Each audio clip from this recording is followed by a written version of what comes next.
Okay, good. So last week, before we start here, we talked about suffering as a soldier of Christ Jesus. We talked about soldiers not getting entangled in civil pursuits being an analogy for Christians getting entangled in worldly pursuits, right? So, like when you get all caught up in like what's in your municipal water and you forget to pray, that would be an example.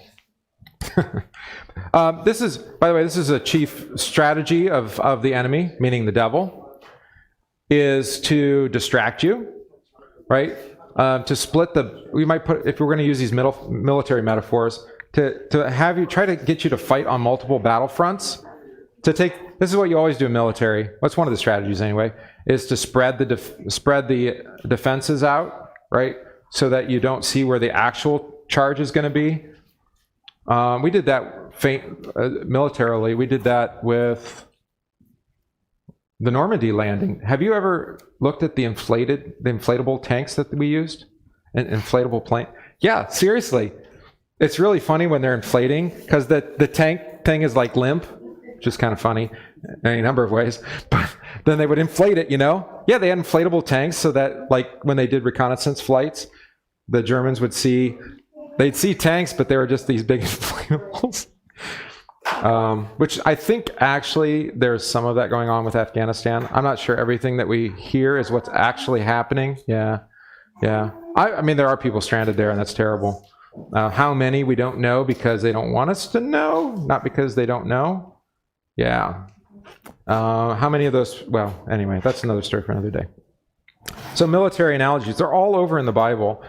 We also talked about the brand marks. So that's on the front side of the sheet. That's Galatians 6. We talked about cattle being branded. But then later on, about the time of the Bible, if you served in the Roman army, you would get a branding to indicate both your service. I forget. It was something in Latin. It'd be like an acronym in Latin. And then you would have like your rank or whatever. And military people still do this today, right? You'll get a tattoo to indicate, if you're in the so-and-so airborne, whatever, to indicate or at least which branch you're in, right? If you're... Pastor, do you still have sheets from last Sunday? Yeah, they're right there. That's it. Yep, that's it. If it says, on one side it says 1 Corinthians 14, the other side, okay. Yeah, so we only did 2 verses last week in a whole hour because we had plenty to talk about, right? So we didn't talk about the backside, which is 1 Corinthians 14:8. So let's start with prayer with that introduction. Heavenly Father, guide our study today. Show us Christ in all that you speak and that you bring to pass in our lives. Guide us that we would have strength for the fight that you've set before us, knowing that the victory has already been won in Jesus. In your holy name. Amen. All right, so 1 Corinthians 14:8. I gave it there on the sheet, or you can see it here on the screen. Let's get a little context, which I like to do. All right. So I don't know if you can read that. Is that too small? That's usually how big I have it, right? That's the English Standard Version. Let's do New King James. You lost one of our scholars, too, for Bible study because Ethan's not here either. I know. Well, we can lament, but lament and wine only gets you so far. At some point, you actually have to do something about it. So hopefully we get some students. But I said that we could have piano players too. It'd be fine. We have a grand piano in the front, right? We should use it. So, but as I was discussing with my mother, who probably will hear this later, if she's not watching live, that it's a special kind of neurotic to be a church musician, and I mean that in the most charitable way. Neurotic is usually negative, right? Because you're leading the church's song, and so it's a leadership role. So it takes courage, right, and boldness, because everybody else is listening to you, and they're expecting you to be not only on point, but also,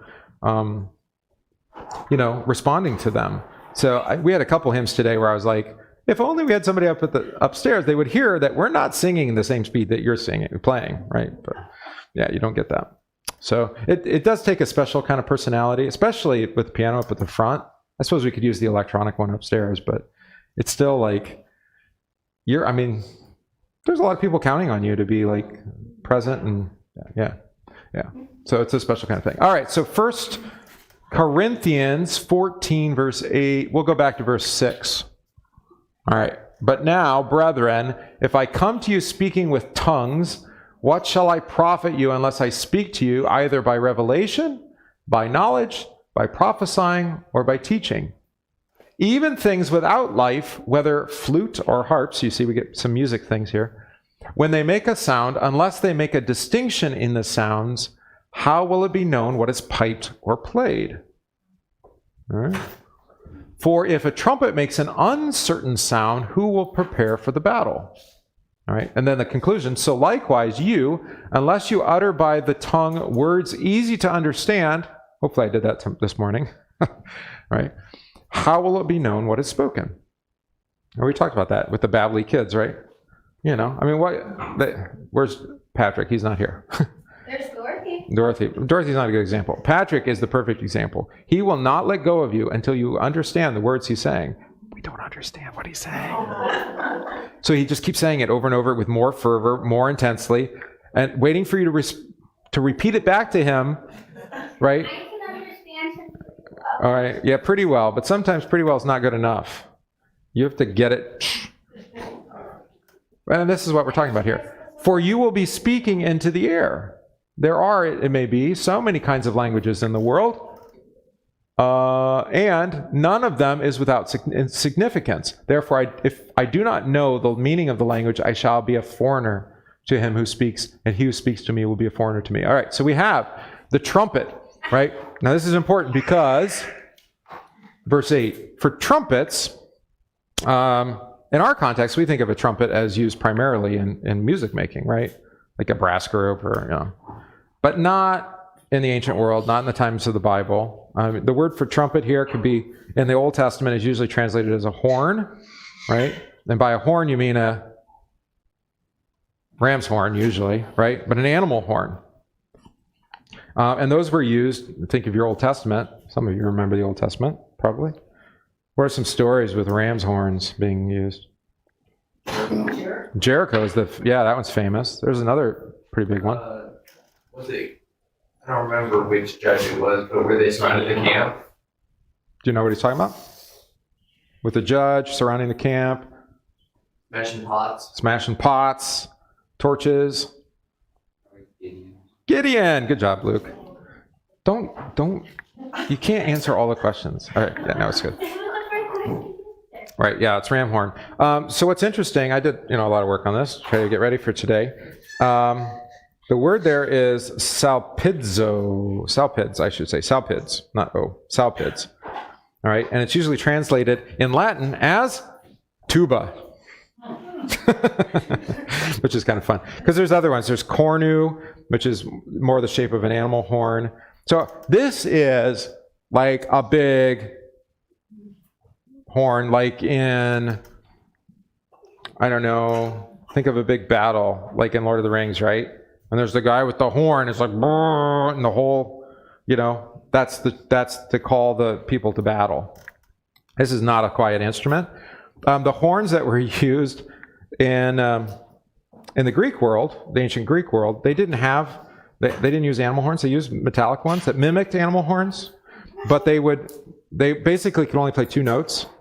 So there's a lower pitch and a higher pitch. The higher pitch, if you're musically inclined, was a tenth above which is not very musical, because that's over an octave. Yeah, it's over what's an octave, Gabe? 8.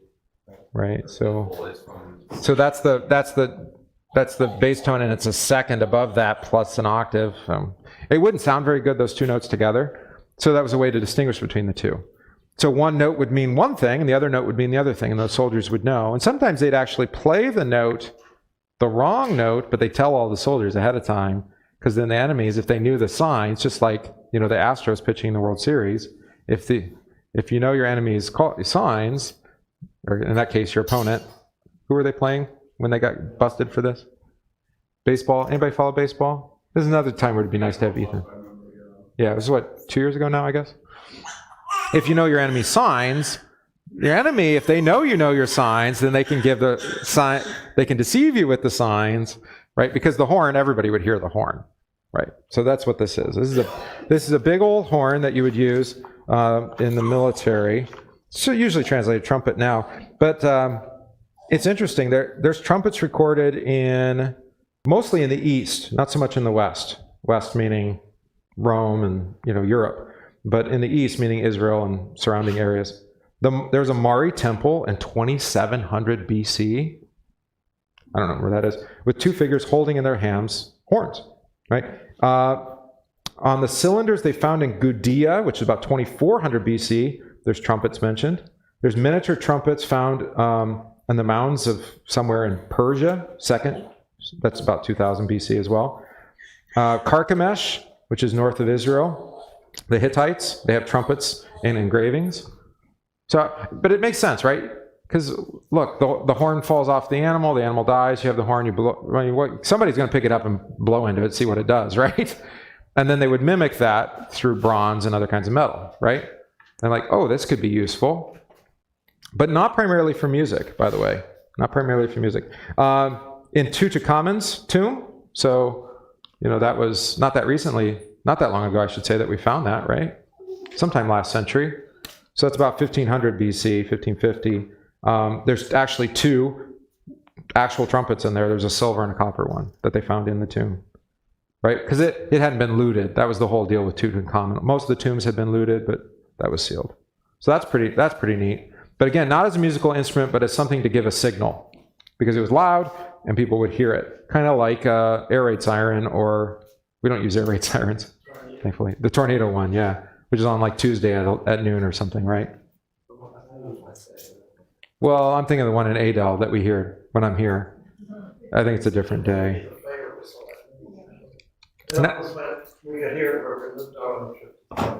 Right, exactly. Yeah.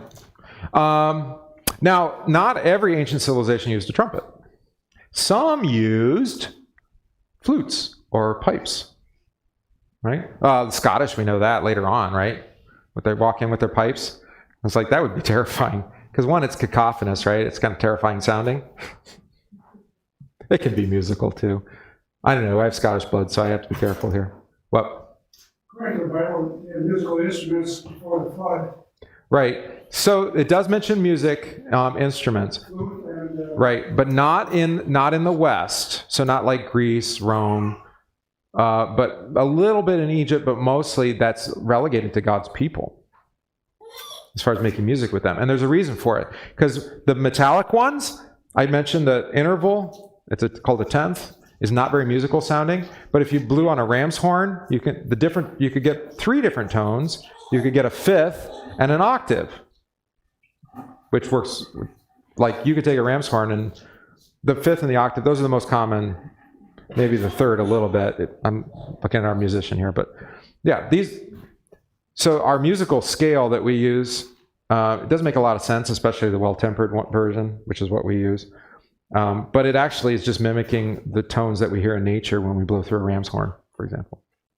Yeah, right, and that's why it sounds natural to us, because it actually is natural, even though it doesn't actually work very well mathematically. It sounds right to our ears. Other civilizations have different sounds, but yeah. Let's see. So the Spartans used not trumpets but flutes, right? So especially so they could march in step. And we had this in my high school. We had a fife and drum corps because we were called William Henry Harrison High School. So you're talking about Revolutionary War, or at least French-Indian War. Yeah. All right, so that's kind of fun, right? All right, so different times you play the trumpet. Again, in the East, other people who use trumpets were shepherds. All right, so kings, shepherds, and warfare actually kind of all go together, especially in the Bible. But they would also blow the trumpet when it's time for prayer. So instead of bells, like we used to start church, you would hear the trumpet blast. So like with Military. Nebuchadnezzar. Well, we haven't gotten to Nebuchadnezzar yet. But wasn't there trumpets and We'll get to Nebuchadnezzar. We're not there yet. All right. You're a little bit ahead of me. But the trumpet, as far as like a time of day, the call to prayer, or in the case of the military, time to get up, right? What do they play? Is it taps? Does that sound right? The revelry. How's it go? Can you sing it?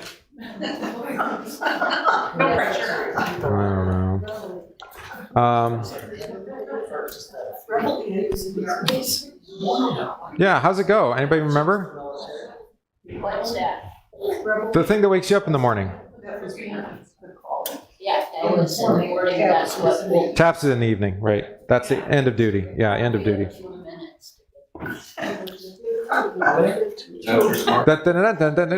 There you go. You got it. All right, good. Trumpets are also used. You can see in Egypt, they have lots of. They like to draw on the walls, right? So we have lots of that. They show trumpets at leading processions, like royal processions, right? So to announce the arrival of, in that case, the pharaoh, the king. It's at funeral processions too in Rome. Again, Claudius. It's mentioned. It's actually in Plutarch, who's a Roman historian, so we have that too. Now, as far as musical instrument, again, we have some, but not very much until the Old Testament mentions. All right, and there's lots of different words for trumpet in Hebrew. I'm not going to go over all of those for you, but the chief use of the trumpet in Old Testament, I would say chief, but probably the most significant as far as the number of times, is in warfare. Should we look at one of these? How about Exodus 33? I'll just put it up on the screen, or you can jump there if you want. I think Exodus 33, that sounds right. Yeah, this is at Sinai. This is the one I wanted to look at. The Lord said to Moses, "Depart and go up from here, you and the people whom you have brought out of the land of Egypt to the land of which I swore to Abraham, Isaac, and Jacob, saying, to your descendants I will give it, and I will send my angel before you." If you've been in Bible class, you know, my angel is referring to Jesus. That's right. Second person of the Trinity. Pre-incarnate, right? Who leads the battle into, like, who conquers the promised land with Joshua? The angel of the Lord, Jesus. Yeah, if you read the Old Testament, understanding that angel being Jesus, things change a little bit. You find, it's okay. Dorothy's fine. She can crawl. This is Exodus 33, yeah. And I will drive out. Notice who's driving out? The Lord. And if it's the angel of the Lord, Jesus, driving out false gods, enemies, yeah. The Canaanite, the Amorite, the Hittite, the Perizzite, the Hivite, and the Jebusite. I love that list. It's always fun to say. Go up to a land flowing with milk and honey, for I will not go up in your midst, lest I consume you on the way, for you are a stiff-necked people. And when the people heard this bad news, oops, he just said he's going to conquer them, but they're not going to go along with it. They mourned, and no one put on his garments, for the Lord said to Moses, "Say to the children of Israel, you're having a good time. A stiff-necked people. I could come up in your midst in one moment and consume you." We've kind of lost this fear of the Lord.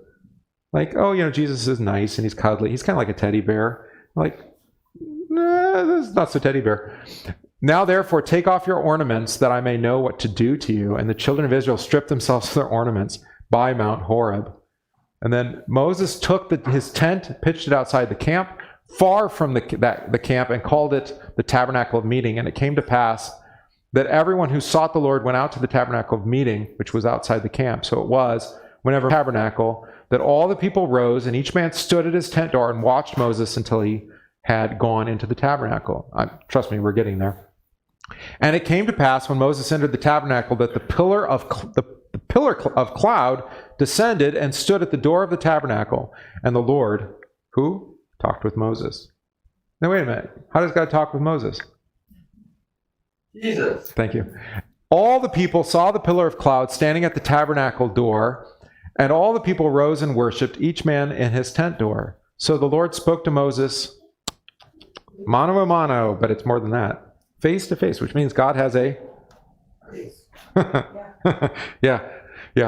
You see where I'm going. As a man speaks to his friend. Isn't that crazy? And he would return to the camp, but his servant Joshua, the son of Nun... Are you going to get into all my stuff? All right. A young man did not depart from the tabernacle. Okay, where's the trumpet? We're getting there. They talk. Do not know. Show me your glory. I will make my glory pass before you. I'll have compassion on who I may have compassion. When the glory passes by, cleft of the rock, you've heard this before. You won't see my face, and yet he was just talking to him face to face. Figure that out. or don't. Where's the trumpet? It's when he talks to him.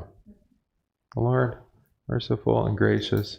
Third and fourth, make haste, bow, blah, blah, blah. It's in here. Did I miss it? I should have made a better note. All right, just ignore that. We'll come back to that when I find the verse. All right. So you would, should we do this? What's another example maybe we could show you? We talked about Gideon, right? Those are horn signals, right? And they use, Gideon's a good example because they used the horns to deceive, right? Make the people think that there was a huge army that was coming to charge, and yet, because there were so many horns, right? That's not the case. Maybe. Solemn.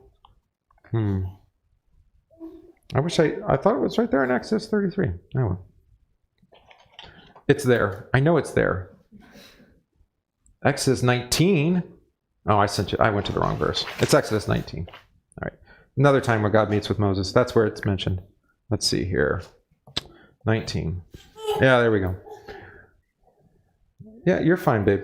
I know you keep getting your feet caught in your dress. How about, I want to make sure it's here before I start reading, okay? Looking at my note. Oh yeah, not far enough yet. Dun, dun, dun, dun, dun, dun, dun, dun. There it is. Bum, bum, bum, bum, bum. Okay, good. Yeah, I found it.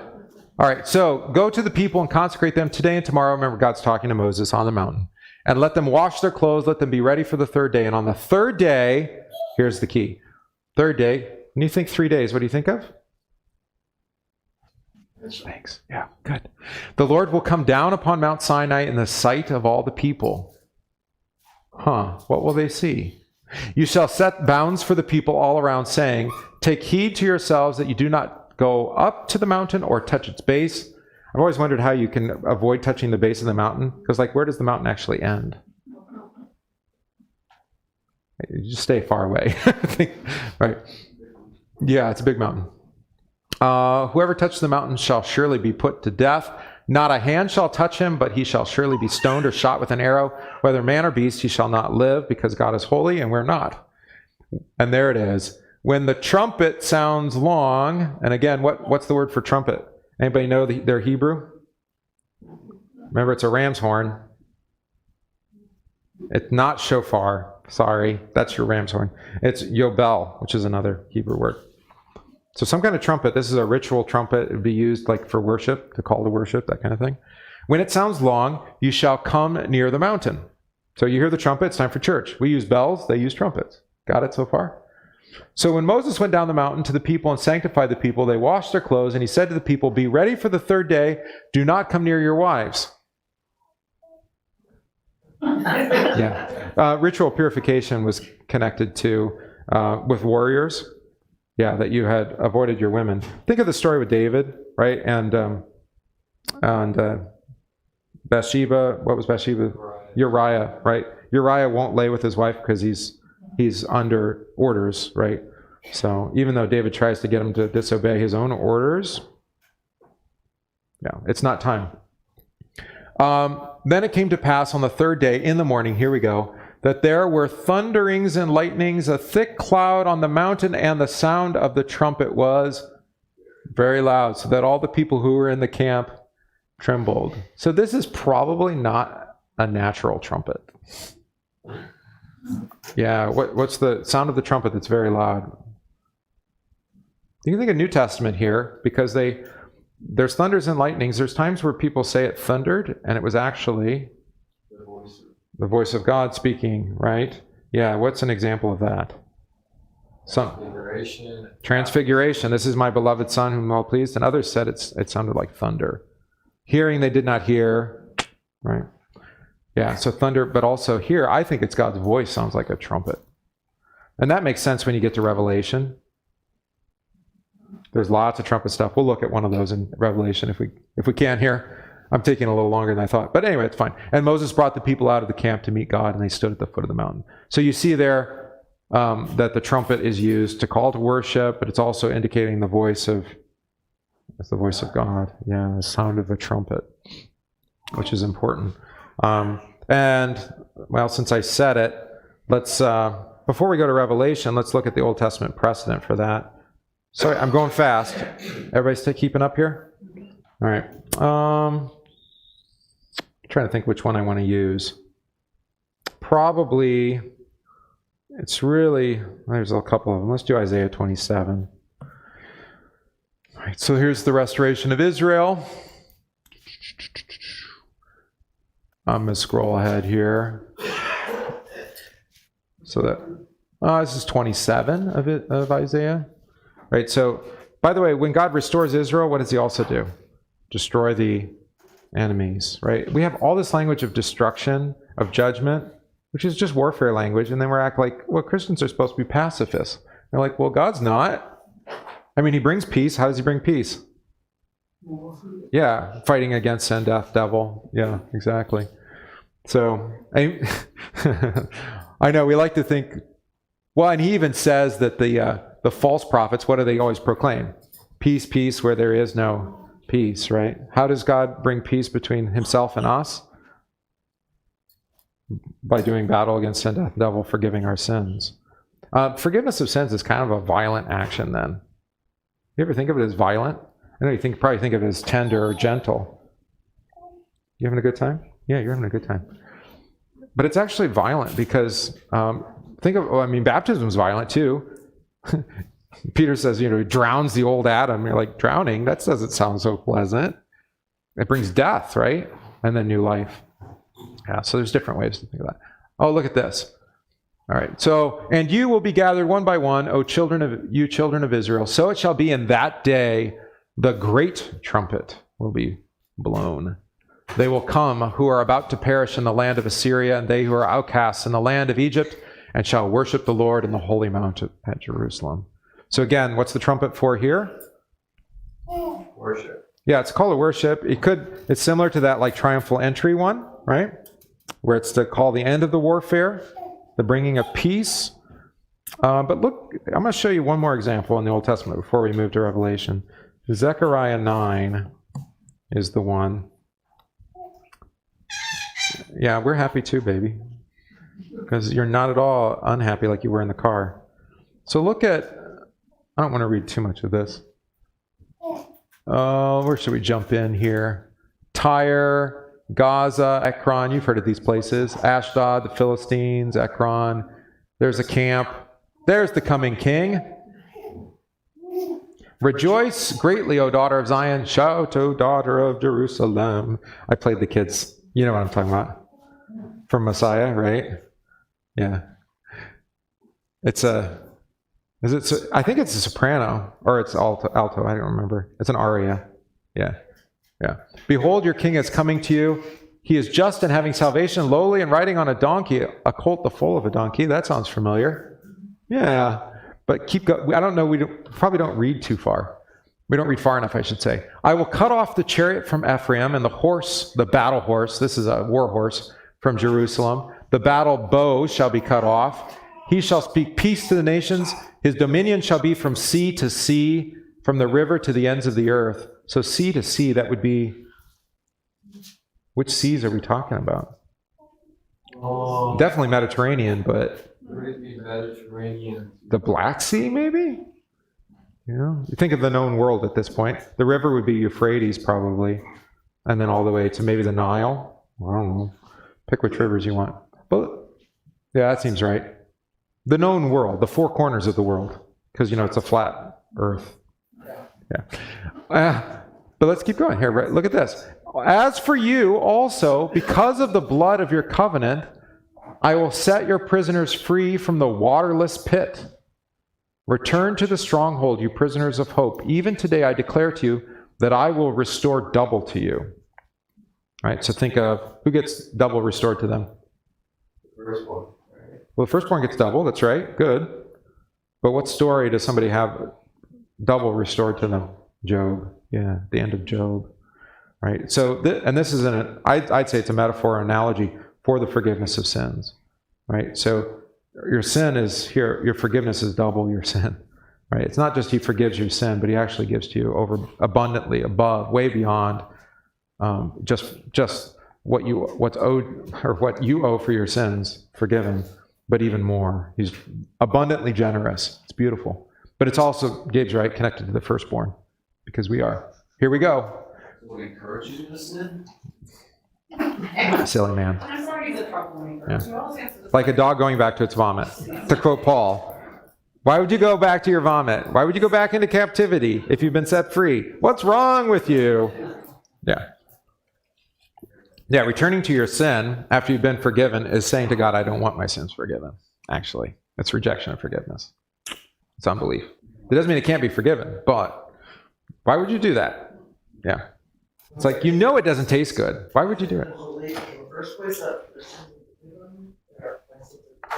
Well, and Jesus is clear about this. Yeah, those who have received forgiveness and then reject it, the penalty is far worse than those who never knew.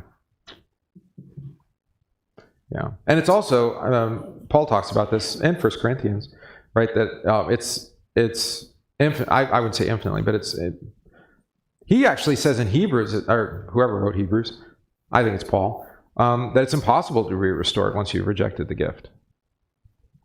Whether it's impossible, I mean, I've had a few occasions where people are restored, but it seems much more hard once somebody walks away to come back. Yeah, okay, we got to get to the trumpet. For I have bent Judah my bow, fitted the bow with Ephraim, and raised up your sons, O Zion, against your sons, O Greece, and made you like the sword of a mighty man. So this is all battle language, right? Warfare. Then the Lord will be seen over them. His arrow will go forth like lightning. So there's a little bit of mockery of the whole, because we already at Greece, so now you're supposed to think, who's lightning? Zeus. Yeah. This is the true God. The Lord will blow there it is, the trumpet, right? Which verse is that? Now this time it is the shofar, right? That's the ram's horn. And go with the whirlwinds from the south. The Lord of hosts will defend them. They shall devour and subdue with sling stones. David, right? I think that's an allusion to David. They shall drink and roar as if with wine. Ever been around? I'm a quiet. When I drink, I get quieter. And some people, they get a little bit outrageous, right? Gabe knows this because he works at the pizzeria. People get a little bit rambunctious sometimes. Yeah. And they shall be filled with blood like basins, like the corners of the altar. The Lord their God will save them in that day as the flock of his people, and they shall be like the jewels of a crown, lifted like a banner over his head. For how great is its goodness, and how great is its beauty. Grain shall make the young men thrive, and new wine the young women. So we have this restoration of God's people, the defeat of the enemies. We have the trumpet. What was the trumpet's point? What was the purpose of the trumpet here? It's in the midst of this battle, right? Where their enemies are going to be like, their blood's going to be collected in basins. It's pretty harsh language, right? So is it God declaring victory? Is it God leading into war? See, the warfare in the Bible, it's always God leading the war. Not only leading the war, winning the war, doing the battle. Yeah. So I think it could be a little bit of both, right? Actually here, maybe the trumpet connected back to Exodus, it's just indicating God's presence with the people. It's his trumpet. So it could be, there's always multiple meanings. All right. Gabe wanted to talk about musical instruments. So he's right. There is musical instrument, and then we'll get to more warfare one. Daniel chapter 3, you've heard this one a lot. The image of gold, Shadrach, Meshach, and Abednego. All right, so there's the list of the instruments. Where is it? Oh, I didn't scroll far enough. Nebuchadnezzar, as I like to say. Nebuchad. We'll just call him Chad. Yeah, we'll just call him Chad. Chad the king made an image of gold. Right? Big image. And what are you supposed to do? When all the people, there's the dedication, and then the satraps, the ministers, the governors, the counselors, the treasurers, the judges, the magistrates, and all the officials. We say that how many times? Like 15 times in this reading. This is at the Easter Vigil, so I know it quite well. I read it every year for a decade. And then the herald cried aloud, "To you it is commanded, O peoples, nations, and languages, that at the time you hear the sound of here we go, the horn." Yeah, there's the horn. And guess what? It's another word, karen. The flute, the mazroki, look at that.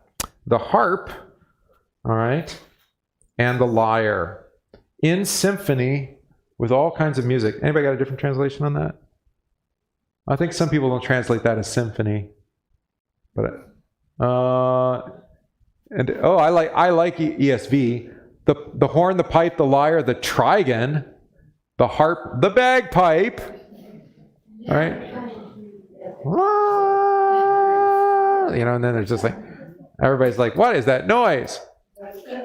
When we lived in Oak Park, Illinois, when I was still in school and Ann was working for Concordia, we had this apartment just for a year, and like half a block away, a guy would practice his pipes in the garage. And he'd open up his garage and he'd just start playing. It's like, you close your windows.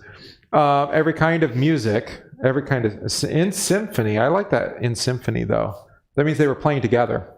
You are all to fall down and worship the golden image that King Chad, had set up. Yeah, Chad. All right, so notice what's the horn for here? Which in Greek, it's the same word as trumpet in Paul's reading. These all are playing, what's that? Call the people. It's a call to worship. Yeah, it's worship. But it's musical, right? And why would this be an offense to the Jews? To like Daniel and his friends? Right. So this is always what the pagans, this is always what the false gods do, is they take what God has set up and they use it to mock you, right? They make fun of it. So if you've ever looked into, this would be something fun to do on the side, is go look at like the Church of Satan and all their rites and rituals. Just for fun, go look it up. I'm just kidding. But that's like, what was his name? Aleister Crowley, but the guy who followed after him, I can't remember his name. They just take the order of the sacrament of the altar and they just reverse it backwards. Yeah. They just do everything backwards from what we do. That's distorted. So they take what we do and distort it. Here's what Christians do. They take pagan worship and then reclaim it for Christian worship. So, the Germans like to worship trees. What's his name? Was it not Benedict? Bonaventure, I think. Was he the missionary to the Gauls? Not Bonaventure, not Benedict. One of those medieval guys went through. What's he do? He cuts down the sacred tree and uses it to build the church in the spot, right? But like when the Soviets took over Russia, what do? They take the church, take out all the iconography, and they turn it into a swimming pool or an amusement park. There's outside, where was this? What village was that in Siberia that we went to? Yeah, no, it wasn't Novosibirsk. It was, anyway, what they did in that town is when they tore down the church, they left the stone altar and they put Lenin's statue on top of it. You see? So this is warfare language. This is what you're doing. You're taking the false gods or the true God, when the Rome would come in and conquer, when they finally come in and conquer Israel in AD 70, they desecrate the temple. It's intentional. It's intentional because you've not been worshiping Caesar. All right. So horns in Judaism. As Ron pointed out, we have musical ones, we have worship ones, which is unique in the Jewish rite. They're uniquely using horns in worship to call to worship. Within the worship, when to stand, when to sit is going to be indicated by the trumpet. And remember that the shofar, like the ram's horn, can play musical notes. All right. So you can accompany then other instruments like the lyre, which is a stringed instrument. I think a trigon is a stringed instrument too. Psaltery, as it said there. The flutes, we have ancient flutes. But the primary use, the first use, is the signal of war. It's a call to battle. All right, so that gets us to Paul. We didn't go to Revelation, but that's okay. So let's get back to the text. It's on your sheet. Long way of introducing. This is what you do when you study the Bible, by the way. This is what I do. This is why it takes me so long to prepare for anything. Because you look at a word and you're like, I don't know what that word means. And then you're like, let's go find out how the word's used all over the place. All right, so there you go. Didn't scroll far enough. It didn't actually change. We're still in Daniel. Why are you not where you're supposed to be? It's still in Daniel. All right, so I'll type it up here. what is it? 1 Corinthians 14:8, right? All right, there we go. And if the bugle, that's a nice translation actually, because that indicates, like, that's a translation of trumpet, but in a way that you recognize Paul's using it in a military sense, right? Because we don't use bugles for other things, I don't think. If the bugle gives an indistinct sound, who will get ready for battle? All right? So if you don't understand what the note is that's being played and what that indicates, you don't know to get ready, right? And this is what false words sound like, or misleading words, is they don't actually prepare you for the battle. All right, so I'm going to read what I wrote here. There are trumpet bugle commands for assembly. All right, so they had different ones. Put on your equipment, fall in, move out, form up in a line. All these commands were done by a trumpet and a bugle. Because you didn't have radios, right? Yeah. It's better than playing the telephone game down the line, right? Yeah. Two types of military commands in the Roman army. Voice commands where the voice could be heard. Trumpet bugle commands which were used in combat where there was a lot of noise, which is probably most of the time. Yeah. The indistinct sound or unclear sound is used by Paul to illustrate speaking in tongues, which was a temporary spiritual gift, not designed for teaching doctrine. Right? So that's Paul. What happened is the idea of what happened at Pentecost caught on, and other people thought, oh, we're supposed to be able to talk in foreign languages. And then eventually it gets distorted into what's called glossolalia, where you speak in gibberish. And then, yeah, that's modern day Pentecostals, where like there's this angel language called glossolalia and glossolalia. Yeah, with a G. That's just the Greek word. And it just means blah, blah, blah, right? But you need an interpreter, right? Whereas at Pentecost, they spoke in other people as where they were from, right? So you had Jewish men, apostles, speaking to Romans in Greek, because Romans didn't speak Latin. Misconception. Just watch History of the World Part 2. You'll understand. Mel Brooks got it right. He got it right. That's okay. Anyway, they wrote in Latin. They spoke in Greek, or whatever language, right? If they're from Crete, they spoke in Cretan, I guess, whatever that is. Paul says that tongues were an uncertain sound which does not communicate the battle of the church. All right. So this military metaphor talks about the importance of the accuracy of communication and application of biblical doctrines. Accuracy of preaching and teaching about Jesus Christ is what's at issue here. All right. So. We went a little bit further already to show you that. Actually, we didn't go that far, right? But if we're not saying things in a way that people understand, or if we're not communicating distinctly, it actually undermines the warfare, it undermines the battle, and it undermines our command or our charge. All right? So this is why words matter. I mean, God communicates to you your salvation. He actually communicates everything you know about this world, about life, the universe, and everything. He communicates to you with words, right? He uses words. So it's very important that you understand the words. Actually, I had a member, wasn't here today, but communicated to me via email, just talking with somebody else about translations, and was asking about, like, what's the authorized translation? It was in reference to Roman Catholics who say that you have to use particular translation, depending on which priest you talk to.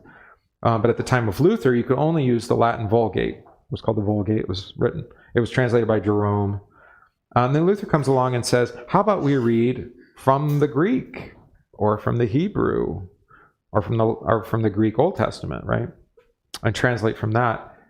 He wasn't unique in that. It had been happening for the last 100 years or so, that they had been translating.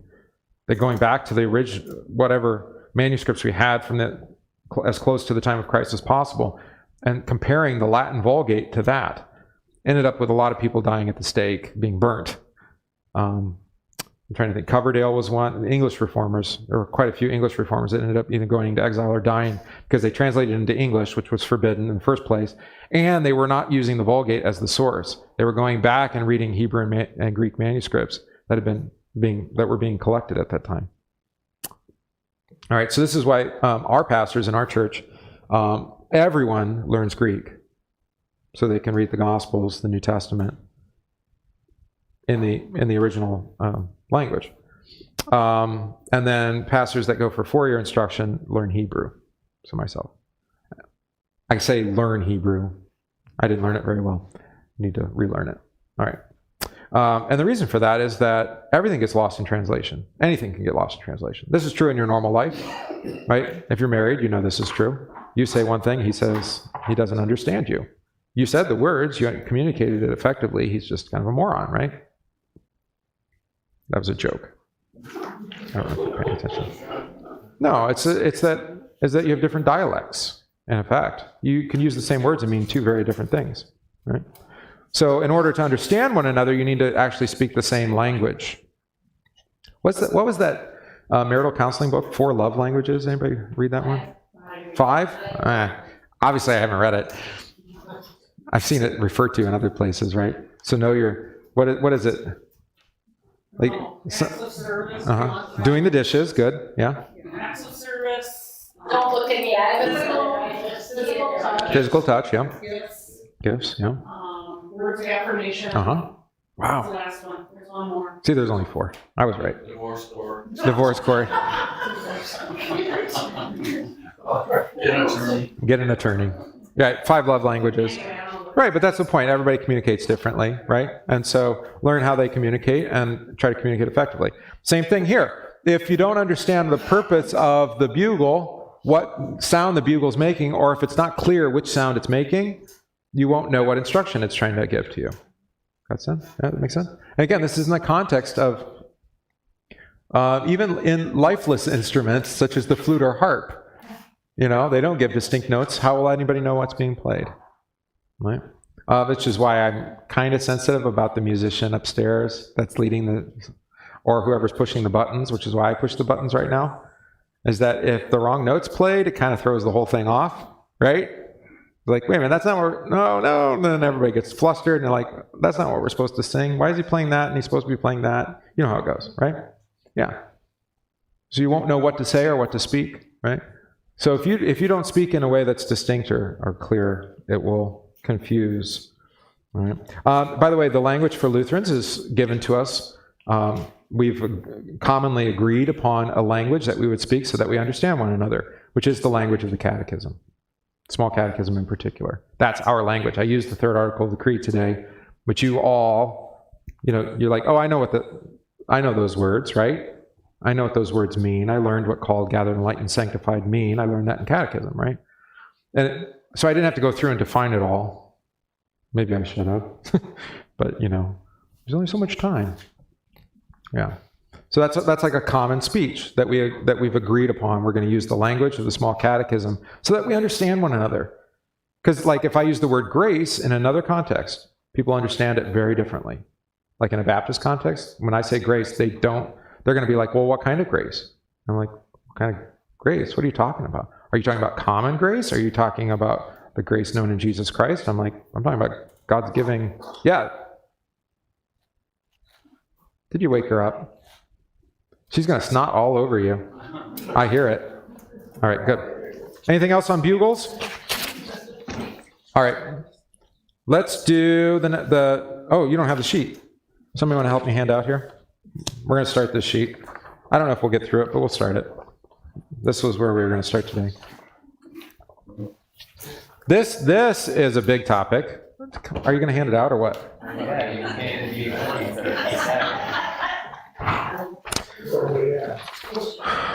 If you've had me in Catechism, you've already heard my rant on this, and it is a rant. If you paid attention to any of my rants, I guess I've had a few rants here and there, over the last year or so, we've talked a lot about good order, right? We talked about order in the church, order in this world, order in the family, all right? God establishes, you can just sit them back there because we're not going to get through them today. God establishes and puts things in order, right in the beginning, right? What did he make first? What did he make second? What did he make third? Was it just kind of casual? It's like, well, I think first I'll make animals and then I'll make the sun. Like, I think you need land and you need water and you need the sun and food before you can make the animals, right? Yeah, exactly. Yeah, you're thinking this through. Like, so even from creation, things are set in order. He even orders our days, right? Evening and morning. Is that how you think of your day? No, you think of your day as morning and evening. But God orders it evening and morning, right? You begin the day by resting. There's something to that. Yeah, sleep is a good way to start the day. That's right. So you wake up and you go back to sleep. Yeah, evening and morning. Anybody else need to go to sleep? You did a good job there. Good look at you. Good job. And then he orders the week, right? You think, well, why do we have 7 days in a week? Why? Because that's how God established it from the beginning, right? On the seventh day, he rested from his labors. Sabbath days, like you're doing right now, that is a day where you commit to hearing God's word and studying it and praying together, is established by God for your benefit. Now, that's the key. When he sets things in order, he doesn't do so just to make your life terrible. Because I know, let's see, how many transgenders do we have? Nope, don't have any of those. How many who forsake marriage? Don't have any of those, right? So you guys already know this. But our world doesn't seem to understand.